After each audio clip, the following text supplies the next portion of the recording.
Welcome to the Business Mumma podcast, where we chat about creating a business that supports and flows with your family and with your life, not the other way around. Hi, I'm your host, Annalise Swan. I'm a marketing agency owner and a mother of 3 little ones. I'll be bringing you conversations with successful women in business, as well as practical marketing strategies and tips that you can action right away. So let's get into it. 1 + 1 = 3. We hear it again and again. Collaboration over competition. But do we really believe it? Do we really believe that we are stronger together?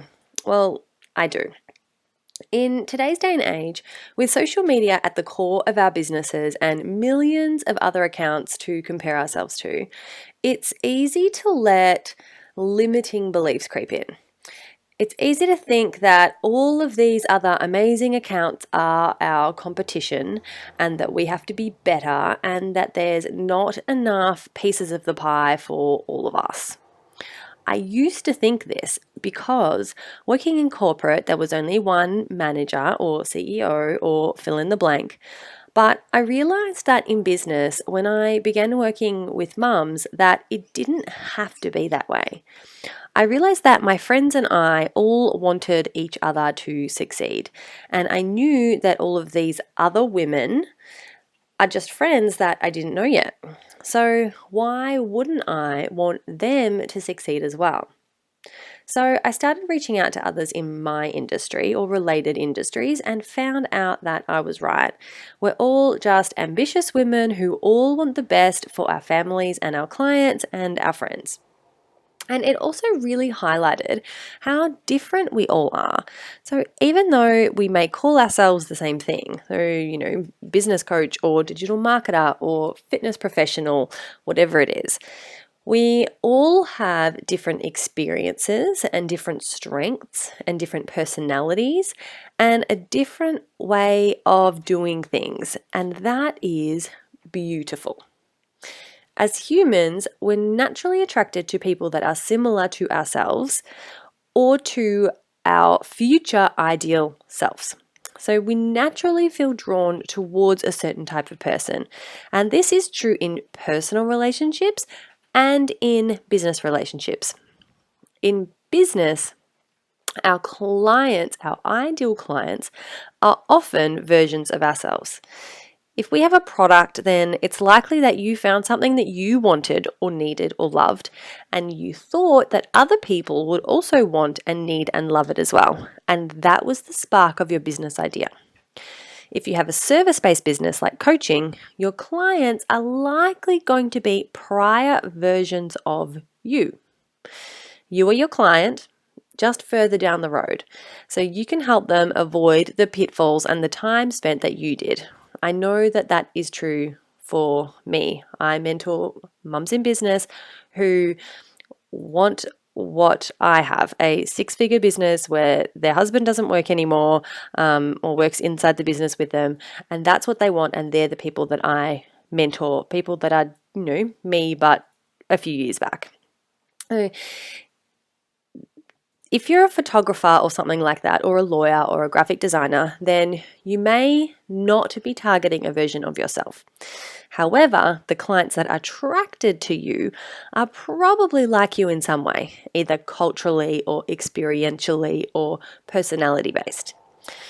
We like to relate to people like ourselves. It's an innate quality in us. And although that doesn't speak to diversity, it doesn't disclude it either, as we're not just talking about gender or race or culture here. It's a matter of who we naturally relate to more based on shared qualities, which could be anything. In a service-based business setting, this means that not everyone is going to want to work with you, or buy from you. And that's okay. That is in fact great, and we can use that as the basis of why we want to collaborate and the benefit of collaboration for the people that we are in front of. because not everyone we are in front of is going to want to work with us, but it doesn't mean we cannot still help them and refer them to somebody else. So if you have a product-based business, your customers are going to want your product or not based on the branding and the packaging and the benefits and the usage and a million other factors. Again, you cannot be everything to everyone, and not everyone is going to love your product, or it's not going to suit everybody. And again, that's okay. There are more than 7 billion people on the planet, and nearly 3 billion of those are on social media. That is a lot of people. There is no way, absolutely no way, that you can service all the people that need and want and can afford your services. It is just not possible. And it's this kind of abundance mindset that we need to take into our businesses every single day. This is the abundance mindset that we need to be taking into all of our conversations and our collaborations, because we are stronger together. The most important thing in a collaboration is focusing on what you have to offer, not what you have to gain. So I'll say that again. The most important thing in a collaboration is focusing on what you have to offer, not what you have to gain. And it's the same as with your audience, right? You're serving, and then selling.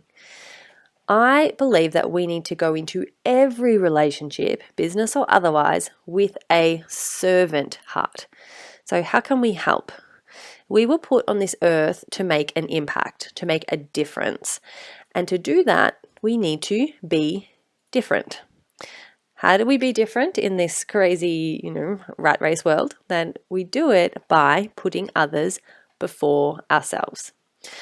And the amazing thing is, right, that there is this universal law of reciprocity, which means when you give something, that person feels compelled to repay you in some way.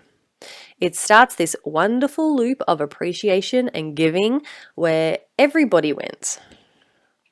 So, when you're considering a collaboration, think strategically about what it is that is going to help move the needle in your business. What's the thing that's going to have the biggest impact in driving profit? So what is it? What type of business could help with this? And who exactly might you be able to approach?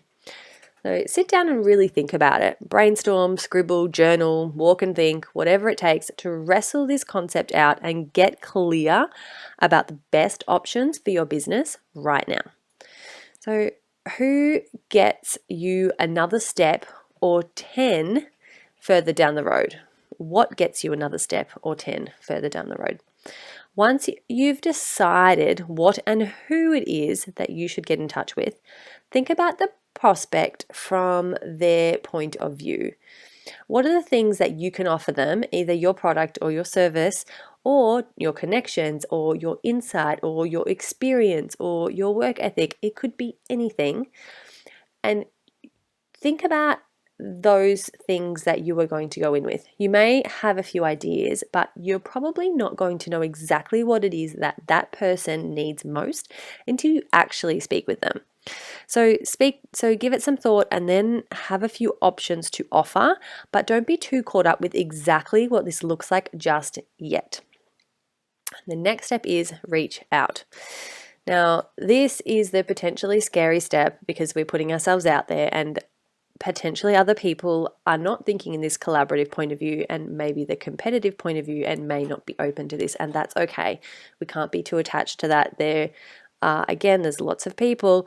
We can find collaborations that are actually going to work for us. So this, you can't get too attached to the outcome. We're just going to do what we think we need to do and step into this.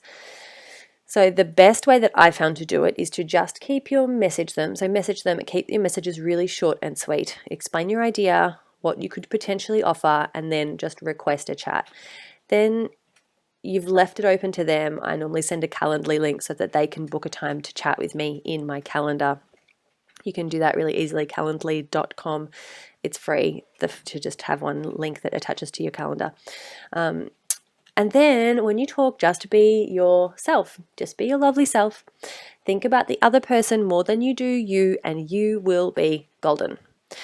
And in this, hear what I'm saying. I'm not saying to be walked all over at all. You need to stand up for what you want, but make sure that the other person is left being really excited and amazed at the potential outcome. We can do more together than we can do on our own, because resources go further and responsibility is shared, and our clients are served better and receive more. Win, win, win. You want to connect with someone or some people that have complementary products or skills to you. For example, if you are a wedding photographer, you're going to want to connect with other wedding service providers. You could all collaborate on a complete photo shoot, or provide package deals, or refer one another. If you're a business coach, you can collaborate with other business service providers like marketing or graphic design or bookkeeping or virtual assistants or copywriters or bring in photographers. Again, you can refer one another, but the synergy really comes when you collaborate to create something new. And this is where innovation comes in. You can provide something that the industry hasn't seen before, or you can put a new spin on something that is commonplace. With some creativity and innovation, you can make things better or easier or faster for your target audience and for yourselves, all while expanding your reach, because 1 + 1 can equal 3. I would really love to hear about your examples of collaboration. There are so many out there. I didn't pick any really particular ones to bring to you today because there were so many great ones, and I actually would really love to hear from you guys. So if you haven't already, come and join us in our free Business Mamas Facebook group. We'd love to have you in there. I'm live in there every week for Q&A. So join us there. It's facebook.com/groups/business mamas. Hopefully I see you in there. And either way, I will see you right here next week. Have a great one. Bye-bye. Thank you for listening to the Business Mama podcast. I hope you got some actionable tips that you can implement in your business right away. Please, please, please rate and subscribe, and then head on over to mumma.digital to continue the conversation and let me know what you thought. Have a really wonderful week, and if you'd like to come and say hi, come to our Facebook group, Business Mamas. See you there.